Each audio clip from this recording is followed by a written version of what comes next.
Announce किया था agriculture emergency program. What is that? What is the agriculture emergency program? तो agriculture emergency programme में what they were doing is कि they had announced a lot of benefits for the farmers. कि हम जो urea है, basically जो cost of fertiliser है, वो सब्सिडाइज करके देंगे हम.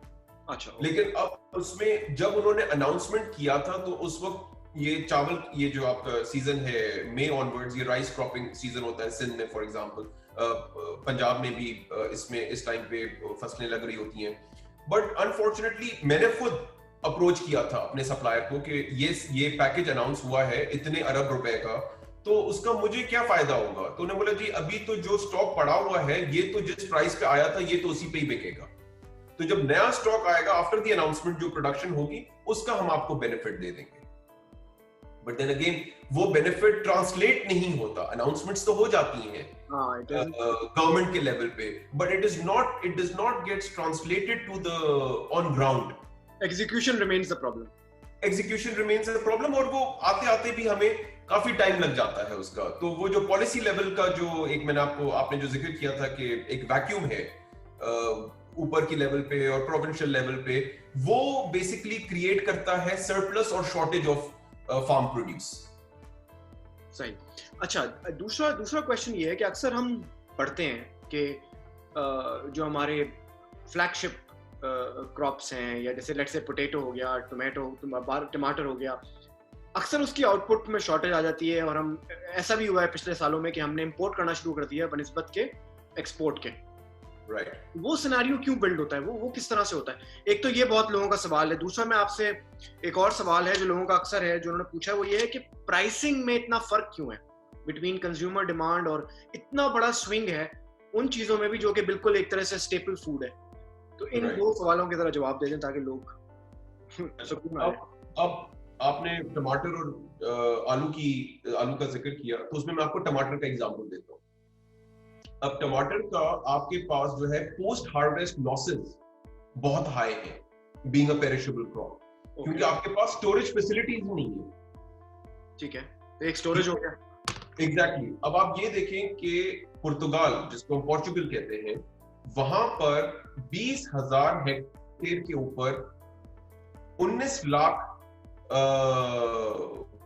अपना 1.9 मिलियन टन टोमेटो की प्रोडक्शन होती है सिर्फ 20,000 हेक्टेयर के ऊपर. ठीक है.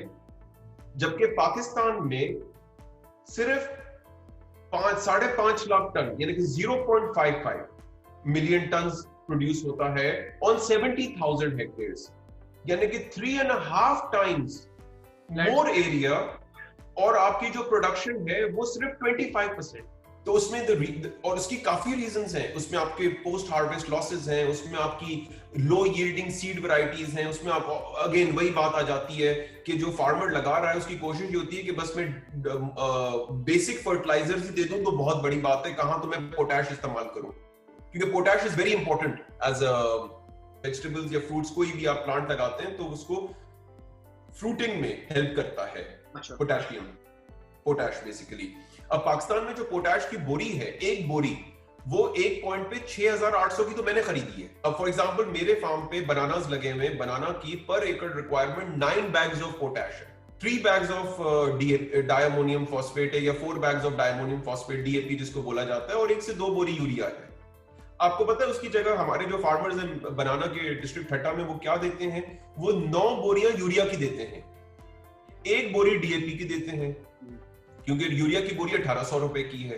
बिल्कुल. और बेचारे जो वो भी नहीं अफोर्ड कर सकते, वो ये करते हैं कि चिकन गुआना जो होता है, जो पोल्ट्री फार्म्स के चिक्स जब पोल्ट्री तैयार होकर निकलती है मार्केट के लिए, तो उनको वो पूरी सफाई करनी पड़ती है. तो वो जो पोल्ट्री फार्म का गोबर होता है वो डाल देते हैं जाके. अब आप मुझे ये बताएं कि पोल्ट्री फार्म का जो गुआना होता है उसमें कितनी ताकत होगी compare to obviously farm yard manure, जो बेसिकली गाय का गोबर होता है, या जो केमिकल फर्टिलाइजर्स है. ये केला पूरा जो बनाना जो होता है एज अ फ्रूट, ये पोटेशियम है, ये पोटैश से बना हुआ है, इसका सबसे ज्यादा मेजर कंपोनेंट पोटैश है. उसमें आप वही नहीं डालोगे तो वो यील्ड क्या देगा आपको? तो एरिया तो आपके पास बहुत है, यील्ड आपकी कुछ भी नहीं है. एफिशिएंसीज नहीं. But that's again second your point कि अगर एक सिर्फ हम अपने एग्रीकल्चर सेक्टर ही ठीक कर लें तो इतनी टर्शरी सेक्टर्स हैं या इतनी सेकेंडरी मार्केट्स हैं, आपकी पूरी इंडस्ट्री, आपकी टेक्सटाइल इंडस्ट्री, आपकी लेदर इंडस्ट्री, आपकी फ्रूट जूसेस की इंडस्ट्री, आपकी टोमेटो केचप की इंडस्ट्री, आपकी लाइफ, ये जो आप meat processing industry, they are all dependent on transport, they are all dependent on agriculture. बिल्कुल 2/3 आपके मुल्क की जो आबादी है वो एग्रीकल्चर बेस्ड है. बट प्रॉब्लम क्या है कि ऑब्वियसली जो प्रैक्टिसेस हैं वो भी लोग भी इंप्रूव नहीं करते, और जो एग्रीकल्चर एक्सटेंशन वाले हैं वो भी किसी हद तक उनको एजुकेट नहीं करते कि आपको ये प्रैक्टिसेस अडॉप्ट करनी चाहिए. एक सिंपल सा प्रैक्टिस है सॉइल टेस्टिंग. किसी चीज को लगाने से पहले आपको उसकी सॉइल टेस्ट करवानी चाहिए. जब मैं अपने एरिया में जाता हूं या शुरू किया था मैंने, तो मैंने सबसे पहले सॉइल टेस्टिंग करवाई थी अपने सारे एरिया की, जितने भी प्लॉट्स थे जहां पे मुझे एग्रीकल्चर करना था. तो वहां पे बड़ा कॉमन है वैसे कि आसपास के लोग आ जाते हैं मशवरा देने के लिए, और ये वो लोग होते हैं जिन्होंने बेसिकली खुद कुछ भी नहीं किया होता, लेकिन वो मशवरा आपको बहुत अच्छा देते हैं. तो एक बंदे ने मुझे बोला कि बेटा ये आप क्या कर रहे हैं. मैंने कहा कि मैं ये सॉइल टेस्टिंग करवा रहा हूँ. तो उसका फायदा क्या होगा. तो मैंने कहा इसमें पता चलेगा कि जमीन में ऑर्गेनिक मैटर कितना है, इसमें नाइट्रोजन की कितनी, यूरिया की कितनी जरूरत है, डीएपी की कितनी जरूरत है, पोटैश की कितनी जरूरत है, पानी का प्रॉब्लम, वाटर लॉगिंग किस लेवल पर है. तो accordingly I can plan my crops. बोलते फिर तो तुम कभी कामयाब नहीं हो. तो मैंने बोला क्यों. तो बोलते नहीं, अगर तुम ये सारा टाइम इसी में लगा दोगे तो फसल कब लगाओगे. तो अब this is mentality, this is a mindset. ठीक है. अच्छा, वो टेस्ट भी मैंने जब करवाया उसके लिए मुझे कितनी मरहलों से गुजरना पड़ा, क्योंकि कोई इंडिपेंडेंट लेबोरेटरी नहीं है. You have to either send it to one of the fertilizer firms जो आपको टेस्ट करके देती हैं. फिर ऑब्वियसली उसमें किसी हद तक बायस भी होता है, क्योंकि दे रेकमेंड देयर प्रोडक्ट्स. जैसे वो डॉक्टर आपको टेस्ट के बाद एक प्रिस्क्रिप्शन देता है कि जी ये आपको दवाइयां खानी है. उनमें जो प्रिस्क्रिप्शन होती है वो पूरे उनके अपने ही प्रोडक्ट्स होते हैं. हाँ बिल्कुल. फॉर एन ऑर्डिनरी मैन जो बेचारा अपनी एंड्स मीट नहीं कर पा रहा, वो माइक्रो न्यूट्रिएंट्स पूरे नहीं कर पा रहा, तो वो मैक्रो न्यूट्रिएंट्स ही पूरे नहीं कर पा रहा, तो वो माइक्रो न्यूट्रिएंट्स कहां से पूरे करेगा. So again you are cropping on a very big area. Coming back to your question कि जहां से बात शुरू हुई थी कि एरिया तो आपकी क्रॉपिंग का बहुत बड़ा है, लेकिन आपकी यील्ड्स आप अचीव नहीं कर पा रहे हैं, क्योंकि ऑब्वियसली उसमें एक तो पोस्ट हार्वेस्ट जो सप्लाई चेन है आपकी, उसमें बहुत इनएफिशिएंसीज हैं. कपल्ड विद दैट जो आपके on farm during the crop जो आपके प्रैक्टिसेस हैं वो भी आपको लिमिट करती हैं from achieving your true potential. And then obviously this, now coming to your second question, कि कंज्यूमर इतनी हाई प्राइस क्यों पे कर रहा है. बिल्कुल, कंज्यूमर इसलिए हाई प्राइस पे कर रहा है कि लाइक आई मेंशन्ड अर्लियर, मैंने एज अ फार्मर कुछ बेचा एक हार्वेस्ट इन्वेस्टर को, क्योंकि मेरे पास तो इतनी ताकत नहीं है कि मैं जाऊं मार्केट में और वहां जाके बेचूं या किसी एक्सपोर्टर से मिलूं, तो मैं हार्वेस्ट इन्वेस्टर को बेच दूंगा. वो हार्वेस्ट इन्वेस्टर उठाएगा, उसके ऊपर अपना 10-15% लगाएगा, वो बेच देगा जाके किसी आरती को, जिसको हम बोलते हैं मंडी में जो बैठते हैं, उनको बेच देगा. वो फिर आगे होलसेलर को बेचेगा, वो सेमी होलसेलर को बेचेगा, फिर ट्रांसपोर्टर की मार्जिन आ जाएगा, फिर रिटेलर का मार्जिन आ जाएगा. अब आप मुझे ये बताएं फौरन कि 6 लोग बीच में घुस चुके हैं. 65 to 110% आपका वो कॉस्ट मेरी मार्कअप हो चुकी है. ठीक है, तो कंज्यूमर तक जब पहुंचेगी तो वो कहां से खरीदेगा यार, आप मुझे बताएं. And then that creates the swing because of the price, because the consumer is highly sensitive to price of certain products. Obviously दाल चावल गंदम में तो आप चलो कॉम्प्रोमाइज कर लेते हैं, एडजस्ट कर लेते हैं, लेकिन अगर आम या टमाटर या और चीजें अगर महंगी होती जा रही हैं, फिर आप सब्स्टिट्यूट्स पे आते जाएंगे. हाँ, अल्टरनेटिव डेफिनेटली. ठीक है, तो ये फैक्टर्स हैं जो कि फार्मर के साइड से जो प्रोडक्शन जो अफेक्ट हो रही है उसके रीजंस भी जैसे मैंने आपसे जिक्र किया. And then once you enter the market, तो वो प्रोड्यूस जैसे जैसे मार्कअप होता जाता है, ऑब्वियसली वो फिर महंगा होता जाता है. और जो हम लोग जो हमारी जो मेजर क्रॉप्स हैं, bye the way, they have all experienced negative growth as per in the last outgoing fiscal year. तकरीबन 4.43% थी ओवरऑल क्रॉप्स की जो परफॉर्मेंस थी, वो -4.43% थी against a positive 3.6%. You can see the swing कि आपकी प्रोडक्शन कितनी जो यील्ड आपकी वो कितना हो गया. और इसमें this was basically due to 6.5% decline in the growth of important crops, because sugarcane की production decline की तकरीबन 19.4%. ठीक है, to 67.174 million tons. Cotton 17.5% production down थी. राइस 3.25% प्रोडक्शन डाउन थी, तो ऑब्वियसली ये आपके मेजर क्रॉप्स हैं। जब इनकी यील्ड्स ओवरऑल डिक्लाइन करेंगी तो ऑब्वियसली आपकी जो ओवरऑल सेक्टर है वो नेगेटिव ग्रोथ एक्सपीरियंस करेगा। तो लास्ट ईयर जो 1920 जिसको बोलते हैं फिस्कल ईयर, जून 30 को जो खत्म हुआ, इस पे एग्रीकल्चर के अंदर जो क्रॉप्स थे आपके, उन्होंने नेगेटिव ग्रोथ एक्सपीरियंस की, except for I think cotton. नहीं, कॉटन ने डिक्लाइन किया था, except for livestock. Livestock actually registered a growth against the budget. बिल्कुल नहीं, आई थिंक मेरे पास जो नहीं, गो अहेड प्लीज, बोलो। और ये जो क्रॉप्स की जो डिक्लाइन है, ये बेसिकली क्लाइमेट चेंज आपका नंबर 1 फैक्टर है। Number 2 is lack of technological innovation. Technology का इस्तेमाल नहीं किया जा रहा पाकिस्तान में ओवर अ लार्ज स्केल, जिसमें बेसिकली जैसे आपकी जो रीजन है, आपके रीजन में जो आपकी नेबरिंग कंट्रीज हैं, चाइना हो गया, इंडिया हो गया, किसी हद तक बांग्लादेश है, श्रीलंका है, अफ्रीका में south Africa is basically high user, बड़े इंटेंसिव फार्म्स है वहां पे। It's called drip irrigation technology. तो उसमें बेसिकली पानी जो है फसल को दिया जाता है फ्लड इरिगेशन के बजाय इंसुलेटेड पीवीसी के अपना प्लास्टिक के पाइप्स होते, उसमें punched, the holes punched, and then depending upon the crop you are doing, you lay down those lines. Punjab में बड़ा एक्सटेंसिव काम हो रहा है इसके ऊपर और बड़े सक्सेसफुल है लोग वहां पे, but like I said land holdings छोटी हैं। It's easier to implement a new technology because the cost of setting up something is reasonably low compared to Sindh. And obviously आपका जो लिटरेसी रेट है, that makes a lot of difference. Yes. That makes a lot of difference because I have been a victim of being somebody who wants to go by the scientific data-driven decisions because I take my decisions based on data, right? लेकिन जो मेरे इर्द गिर्द जितना भी lot काम कर रहा है, जो मेरे और भाई हैं वहां पे, बुजुर्ग हैं जो जमींदारी कर रहे हैं, they are totally, their decisions are purely instinctive, impulsive. मुझे impulsive and मुझे ऐसा लगता है कि ऐसा करना चाहिए। बिल्कुल। इस बेसिस पे ये नहीं पता मुझे, क्योंकि फलाने ने पिछले साल टमाटर किया, उसने करोला खरीद ली, तो मुझे भी टमाटर लगाना चाहिए। हाँ, बिल्कुल। अच्छा Umair, now we quickly want to come back to मेरा जो पर्सनल इंटरेस्ट है आपसे समझने का, वो ये जो आपने कुछ अपने प्रोजेक्ट्स शुरू किए हैं। So one project was agri space, tell us something about that. Okay, तो basically my projects that I have done, because obviously I am a chartered accountant by profession, but then agriculture continues to be my passion, you know. क्योंकि मैंने ये बहुत अरसे पहले पढ़ा था कि 1918 का जो फ्लू हुआ था, स्पेनिश फ्लू जब हुआ था, तो अमेरिका में काफी डिस्ट्रक्शन आई थी और उसकी वजह से अमेरिका में कैलिफोर्निया स्टेट ने पूरी दुनिया का जो ब्रेन था इन एग्रीकल्चर टेक्नोलॉजी उस वक्त के हिसाब से, उन्होंने सब लोगों को इनवाइट किया और सब लोगों को बिठाया and then they came up with solutions, जिसकी वजह से आज the state of California's economy is equivalent to 5 economies of 5 countries, सिर्फ कैलिफोर्निया की। And California is, I am sure you must have seen that or you must have read about it. I've been there personally, end to end, across the entire state of California, and you have to see to believe the sheer development in agriculture that has taken place over the last 100 odd years वहां पे।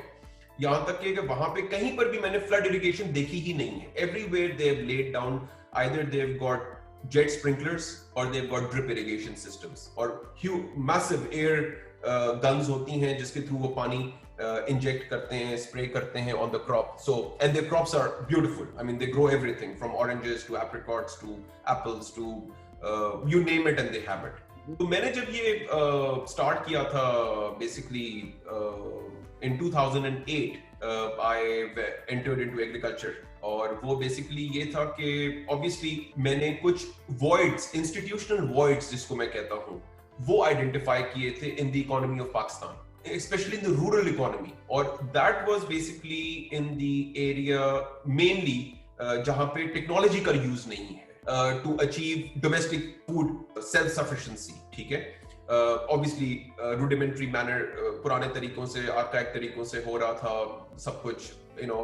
So I basically had this vision that I wanted to synchronize the latest technology for enhancing the domestic food production, and obviously this vision was in alignment with Pakistan's strategy of food security, developing food security. और food security आप तभी कर सकते हैं, like I mentioned earlier, in face of water scarcity, जब आप conservation based technology use करेंगे. And at the same time, the idea was कि I had a very strong sense towards the community in which I wanted to execute my projects. क्योंकि बचपन से लेके एक image मेरे दिमाग में बहुत, आप ये कह सकते हैं कि it has been one of the most inspirational images in my mind. And one day मैं और मेरे वालिद बैठे हुए थे और we were talking about something, तो along came a small kid और उसके जो पैर थे they were caked in mud and obviously he appeared malnourished. And I asked, I don't know, I must have been in grade 12 or 13 at that time. I must have been 12 or 13 years old at that time, and I asked my father कि बाबा ये लोग ऐसे क्यों हैं, मतलब why don't they wear proper shoes, why don't they go to proper schools? तो my father told me कि उमेर देखो जिंदगी में ना सबसे ज्यादा important जो बात है वो ये है कि तुम इंसान, you are born as a human being, but it is much more important to being human. Yes. तो अगर तुमने ये बात आज realize कर ली है कि ये बच्चे में और तुम्हारे में फर्क है, तो I leave it to you on how you want to bridge this gap. बिल्कुल, ये फर्क खत्म कैसे करें आप, बिल्कुल ये फर्क खत्म कैसे करोगे तुम. उन्होंने मुझे फिर उसके बारे में कभी कुछ नहीं बताया कि he is never really guided as to कि कैसे करो. Then he said अब ये तुम खुद सोचो कि how do you want to bridge this gap between abundance and abject poverty, क्योंकि they both coexist side by side. ठीक है, तो वहां से मैंने एक अपना प्रोजेक्ट स्टार्ट किया जिसको बेसिकली I named it, एक किस्म का उसको नाम दिया मैंने with JAGTEC के नाम से, because JAGTEC means because the area where our agriculture farms are is called Jangesar in Thatta, and AgTech was agriculture technology. तो ये concept मैंने 2008 में I came with this concept and with this project. और फिर JAGTEC के under obviously I had multiple projects which were crop related and livestock breeding related. Okay. और obviously उसमें 10 साल का ये प्रोजेक्ट था मेरा, जो मैंने I think 3 phases में इसको डिवाइड किया था, 3 phases में. And basically phase 1 was to improve crop yields by introducing scientifically improved varieties of crop seeds and setting up a livestock breed upgrade project. और ये मुझे करना था by cross breeding high yielding exotic beef breeds with the local cows. तो मेरा जो purpose था वो ये नहीं था कि मैं बाहर से कंटेनर 200-300 जानवरों का मंगवा के उनको ब्रीड करूं और फिर उनको मल्टीप्लाई करके बेचूं. नो, क्योंकि हमारे पास एनिमल पॉपुलेशन मैसिव है, कैटल की population, but they are not high yielding. उनकी जो मीट है, जो उनकी ग्रोथ पोटेंशियल है, वो मैक्सिमम जो है वो 380 से 400 किलो के ऊपर जाके मैक्स आउट प्लेटो हो जाता है. जबकि जो एक्सोटिक ब्रीड्स हैं ये 1 टन से ऊपर जाती हैं. अब एक्सोटिक ब्रीड्स में आपकी आ जाती हैं साइमेंटल्स आ जाती हैं, शार्लेज आ जाती हैं, एंगस आ जाता है, हर्फर्ड्स आ जाते हैं, लिमोजीन आ जाती हैं, और ये सारी ज्यादातर ये यूरोपियन ब्रीड्स हैं ये सारी. सो दिस वाज फेज 1 कि क्रॉप की यील्ड्स एनहांस करनी है और साथ में लाइवस्टॉक की ब्रीडिंग करनी है, और it was a pilot project. And then phase 2 was basically I started investing in developing the infrastructure required by a modern day farm. अब उसके लिए जाहिर सी बात है कि acquiring and using modern agriculture equipment, apart from developing crop logistics, construction of warehousing and storage facilities, water conservation projects को introduce करना, and efficient on farm water management practices. ये वो सारी बातें जो मैंने आपको बताई कि ये challenges थे पाकिस्तान में, अभी भी हैं. बिल्कुल. तो इन सारी चीजों में तकरीबन बहुत टाइम मेरा इस फेज 2 में बहुत टाइम लगा, क्योंकि ऑब्वियसली कैनाल्स को, अपने वाटर कोर्सेज को रीमैप किया मैंने, और इन सारी चीजों में खुद ऑन फार्म कहना चाहिए कि मट्टी के साथ एक हुआ मैं समझने के लिए, और फिर उसको किया अल्हम्दुलिल्लाह. एंड देन ऑब्वियसली जो उसका फेज 3 था वो ये था कि अब इसके सिनर्जिस्टिक बेनिफिट्स, यानी कि अब ये जो आपने पूरा एक मॉडल डेवलप किया है, एक मॉडर्न फार्म डेवलप किया है, उसमें आपने वेयर हाउसिंग फैसिलिटीज भी बनाई हैं, उसमें आपने modern live stock breeding facilities भी हैं, जो आपका हर्ड साइज है वो भी रीजनेबली इंप्रूव्ड है. ऑब्वियसली उसके कुछ क्राइटेरियाज थे कि अगर एक जानवर मेरा इतने अरसे में पर डे उसका वेट गेन 1.2 kg या 1.1 kg नहीं होगा तो वो निकाल दिया जाएगा. तो उसके साथ फिर फाइनली फेज 3 में ये हुआ, और 2019 में ये सारी चीजें कंप्लीट हुई, एंड अल्हम्दुलिल्लाह इट इज वर्किंग परफेक्टली. अभी तकरीबन I have not been to my farm for 6 months because ये कोरोना की वजह से everybody is in a lockdown. I've not been able to go to my farm, but alhamdulillah ये भी मुझे बड़ी satisfaction होती है कि Is there have you noticed या observed an increasing trend इसमें multiple projects आ रहे हैं, youth आ रहे हैं, they're coming to this. Number one part of my question. Second question is, because we are just I think almost towards the end, what will be your advice for the entrepreneurs या young students या business graduates या वो लोग जो इस तरफ आना चाहते हैं? How does the economics works and what will be your advice for these people? देखें, उसमें इस वक्त मैं आपको ये बात बड़े कॉन्फिडेंस के साथ कह सकता हूँ कि पाकिस्तान में जो इस वक्त डेवलपमेंट्स हो रही हैं मैक्रो लेवल पे, जो गवर्नमेंट की पॉलिसी फॉर्मुलेशन हो रही है, जिस तरह के प्रोजेक्ट्स कंसीव किए जा रहे हैं, जिस तरह का इन्वेस्टर इंटरेस्ट डेवलप हो रहा है पाकिस्तान के अंदर, I see huge potential in Pakistan when it comes to agriculture. Okay. और ये मैं सिर्फ अपने वो जो गट फीलिंग है उस पे तो नहीं कह रहा हूँ आपको. आपको पता है कि पाकिस्तान में CPEC is a game changer. बिल्कुल. CPEC के प्रोजेक्ट्स हैं. And China has shown very active interest in in Pakistan in terms of developing the CPEC and integrating Pakistan within its overall जो silk belt and road initiative है उसमें पाकिस्तान का एक बड़ा strategic role है. By the way, आपकी ports का एक बड़ा स्ट्रेटेजिक रोल है, जिसकी वजह से जो फेज 1 था उसमें इन्होंने इंफ्रास्ट्रक्चर के ऊपर बड़ी इन्वेस्टमेंट की, आपकी मोटरवेज बनाई, आपकी highways, eastern corridor, western corridor, इन सबको कनेक्ट किया जा रहा है. As we speak Sukkur to Multan आपका मोटरवे बन रहा है. दूसरी तरफ से आपका अवारान से लेके और ऊपर डेरा इस्माइल खान तक जो मोटरवे है वो आपका बन रहा है या बन चुका है. काफी जगहों पे उनको कनेक्ट किया जा रहा है. अब फेज 2 के अंदर इन्होंने गवर्नमेंट ऑफ पाकिस्तान और चाइना ने 2 सेक्टर्स को इंक्लूड किया है, which is basically agriculture and technology. And China is a net exporter of agriculture technology right now. ठीक है. प्लस चाइना के पास जो एक्सपीरियंसेस हैं, उन्होंने 800 मिलियन लोगों को खुर्रम पॉवर्टी लाइन से निकाल दिया. बिल्कुल. ठीक है. तो वो उन्होंने जो निकाला तो वो obviously research in agriculture and upgrading their own agriculture base was a very big component, was a very very big factor of helping those people come out of poverty. ठीक है. अब वो सारी टेक्नोलॉजी पाकिस्तान में वो लेकर आ रहे हैं और ministry of science and technology उसको बड़ा एफिशिएंटली डेवलप भी कर रही है उन टेक्नोलॉजीज को पाकिस्तान में. अभी आपने टेडी दिल का जिक्र किया, तो टेडी दिल के लिए जो स्प्रेज हैं वो ड्रोन बेस्ड हो रहे हैं पाकिस्तान में. और ये मैंने किसी टीवी चैनल पे और अखबारों में ही पढ़ा था पिछले दिन कि they are actually performing trials कि drone based spraying mechanism introduce किया जाए, जिससे वो efficiently छोटे एरियाज को कवर कर सके with minimum lead time, ताकि उसका टर्न अराउंड टाइम मिनिमम. उसके अलावा आपकी high yielding crop varieties, seeds में बड़ा काम हो रहा है इस वक्त. और पाकिस्तान को तो मैं कहता हूं कि इस वक्त पाकिस्तान को जैसे गंदम की फसल है, तो जो हम सीड लगाते हैं ना हम फार्मर्स, हम लोगों को इस सीड के अलावा एक दूसरे किस्म की वैरायटी होती है, ड्यूरम वीट बोलते हैं उसको, और सॉफ्ट वीट बोलते हैं. ड्यूरम वीट वो है जिससे नूडल्स बनते हैं. और ऑब्वियसली मैं जब प्रोग्राम शुरू हुआ था आपका, तो उसमें जो मैं ट्रेंड्स बता रहा था आपको, ग्लोबल ट्रेंड्स, उसमें एक सबसे बड़ा जो फैक्टर है वो मिलेनियल्स की प्रेफरेंसेस का ट्रेंड है कि आज जो आपकी जो फूड प्रेफरेंसेस हैं वो चेंज हो चुकी हैं. तो उस बजाय इसके कि जब आपको पता है कि एक ह्यूज डिमांड है एक सर्टेन प्रोडक्ट के लिए, तो हम उस तरह की वीट वैरायटीज क्यों नहीं लगाते? जो आपने बात की थी ना कि गवर्नमेंट क्या कर सकती है फार्मर्स के लिए, तो गवर्नमेंट ये सर्टिफाइड सीड्स PRC के पास हैं ड्यूरम वीट के.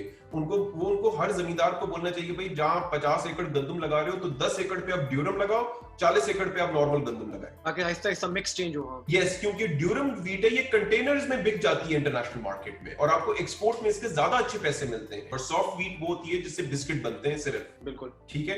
तो coming back to the potential right now, Pakistan जो CPEC है वो इस वक्त पाकिस्तान को 40% ऑफ ग्लोबल GDP के साथ कनेक्ट कर रहा है eventually, which means 65 countries or 4.4 billion people. That's huge potential.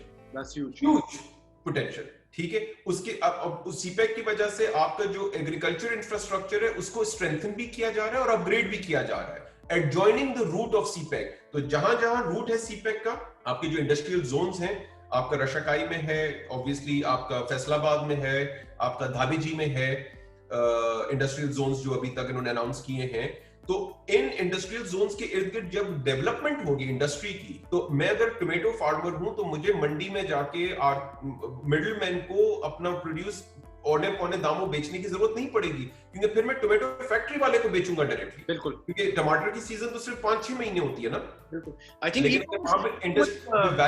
Exactly जब इंडस्ट्री लगेगी एग्रीकल्चर बेस्ड, तो मैं उनको जाके दूंगा जो मुझे अच्छे रेट्स देंगे। बिल्कुल नहीं, डायरेक्ट टू कंज्यूमर हो सकता है, डायरेक्ट टू कंज्यूमर हो सकता है। E-commerce can be a very big opportunity, I think. Yes e-commerce, again I was coming towards that कि अपार्ट ये तो मैं आपको सिर्फ सीपेक के बेनिफिट्स बता रहा हूं। बिल्कुल। और आपके पास water saving modern agricultural technology China आपको देगा, और हमें वो लेनी चाहिए उनसे और उसको इंप्लीमेंट करना चाहिए, ताकि आपकी जो एक स्केर्स रिसोर्स है वो डेवलप हो। फिर उसके अलावा क्रॉप सीड की रिप्रोडक्शन है, live stock and poultry breeding और उसकी प्रोडक्शन की टेक्नोलॉजी है, एग्रीकल्चर प्रोडक्ट्स की प्रोसेसिंग है, एनिमल एंड प्लांट्स की जो एपिडेमिक प्रिवेंशन एंड कंट्रोल जो मैंने अभी आपको जिक्र किया थ्रू टेक्नोलॉजी, मैकेनाइजेशन की डेमोन्स्ट्रेशन। 80 हॉर्स पावर रिक्वायरमेंट होती है for every 100 acres of land tractors की। पाकिस्तान में एक एवरेज जमींदार के पास ट्रैक्टर भी नहीं होते अपने, वो बेचारा रेंट करता है। एक एवरेज ट्रैक्टर जो है वो 45 हॉर्स पावर का होता है या 50 हॉर्स पावर का होता है, जिसमें से इनएफिशिएंसी निकाल के 30-35 हॉर्स पावर आपको मिलता है। तो जहां पर आपकी रिक्वायरमेंट है 80 हॉर्स पावर की, वहां आप दे रहे होते हैं सिर्फ 35 हॉर्स पावर लगा रहे होते हैं। तो इन चीजों में आपको काफी तकवीयत मिल सकती है because of the support of the interest of the Chinese investors. And obviously जो इंफॉर्मेशन कम्युनिकेशन एंड टेक्नोलॉजी का आपका नेटवर्क अब बिछ रहा है पाकिस्तान में, जो बड़ा एक्सटेंसिव है और बड़ा डेवलप्ड इंफ्रास्ट्रक्चर होगा, उसकी वजह से आपको ई-कॉमर्स इंटीग्रेशन मिलेगी एट द फार्मर लेवल। बिल्कुल। Your farmer in Sindh will be in any village, town, city will be much more aware about what's happening globally. बिल्कुल। क्योंकि शायद वो बजट की तकरीर समझ नहीं सकता, वो पाकिस्तान इकोनॉमिक सर्वे को नहीं इंटरप्रेट कर सकता, लेकिन वो YouTube पे वीडियो देख सकता है। हाँ, बिल्कुल। और उसके पास एक फोन है। बिल्कुल। और इसके अलावा ऑब्वियसली आपको जब टेक्नोलॉजी आती है आपके पास, तो उसके साथ आपकी प्रैक्टिसेस इंप्रूव होती हैं। तो ऑब्वियसली जो भी आपकी प्रैक्टिसेस जब इंप्रूव होंगी, तो वो जो आपके चैलेंजेस हैं, राइजिंग पॉपुलेशन के, डिक्लाइंस इन फार्म इनकम के, फूड लॉस एंड वेस्टेज के, ग्लोबल टेक्नोलॉजिकल ट्रेंड्स हैं, तो ऑब्वियसली जब आप इन सारी चीजों को एड्रेस करना शुरू कर देंगे, तो आपको कहीं ना कहीं से तो कोई सपोर्ट तो चाहिए होगी ना। And right now there is a very big interest of Chinese corporate farms to invest in Pakistan at a corporate farming level, जिससे obviously आपको technology transfer मिलेगा, और जो बाकी small farmers हैं वो भी सीखेंगे, because you know sometimes you look at the other person and you learn as well. बिल्कुल correct. Thank you very much Umair. I think ये इतना interesting topic है, और आपने जिस तरह से explain किया, I think जितना interest और develop हुआ इसके अंदर, but I think again coming back to the same point जो आपने शुरू में कहा कि agriculture is not something in isolation, it is a whole value chain involved with it, चाहे वो technology हो, चाहे वो construction हो, चाहे वो, so I think the whole idea was to create awareness and to really address to the youth especially, जो हमारे business graduates हैं, जो आज भी conventional private jobs के चक्कर में, I think future यही होगा, और आपको ऐसे ही अपनी इकोनॉमी से जॉब्स क्रिएट करनी होंगी। और इसमें let me add one thing, sorry आपकी मैं कलामी कर रहा हूँ, कि इसमें प्राइवेट सेक्टर लेड ग्रोथ होनी चाहिए। ये बिल्कुल बिल्कुल, it has to be led by the private sector. Absolutely. So I think this was our छोटी सी कोशिश. Thank you very much again, Umair. You're most welcome. Your Umair's links will be on my page once I'll post the video. किसी को कोई question हो, आप उमैर को directly भी कर सकते हैं, मुझे भी कर सकते हैं। अगर क्वेश्चन ज्यादा हो उमैर, तो प्रॉब्ली हम आपको थोड़ी देर के लिए फिर ज़हमत देंगे just to answer those specific questions. No, not at all. Thank you very much once again, and thank you very much. Bye. God bless you. Thank you.